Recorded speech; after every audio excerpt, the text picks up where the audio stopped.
Today, former detainees at Alligator Alcatraz testified in federal court in Fort Myers, saying they were denied everything from legal help to a pen and paper. Gulf Coast News reporter Kendall Brandt is live at the federal courthouse downtown Fort Myers, where 8 hours of testimony just wrapped up.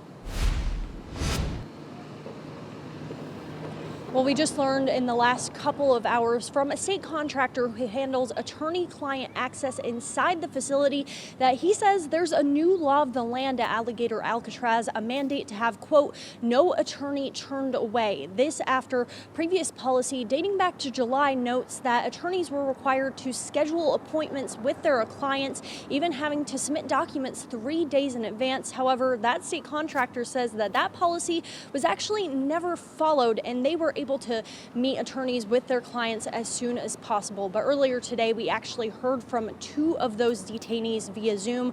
One was deported to his home country of Haiti, the other deported to Colombia. They say that when they tried to call their attorneys on the phones inside the facility, they did not work. They say they had no access to pen and paper to write down their attorneys' phone numbers, so they had to write it down on soap, on their headboards, and even on the wall. They say they got those phone numbers from their family who they were able to reach on the phone. Both say they were forced to sign documents they did not understand, and they were not allowed to consult with an attorney first. We also learned the phones inside the facility are on a recorded line, but as of the new policy, detainees can now request to use a facility cell phone for confidential phone calls. While all of this unfolded in the courtroom here in downtown Fort Myers, the governor spoke about Alligator Alcatraz at a news conference today.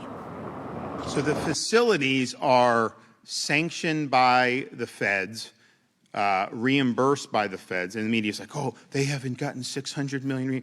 We haven't spent $600 million. That was an authorization at the beginning. That's going to obviously take a lot of time to get there. If you don't have a right to be here, we should, determine that quickly and finally, and then repatriate you to your home country.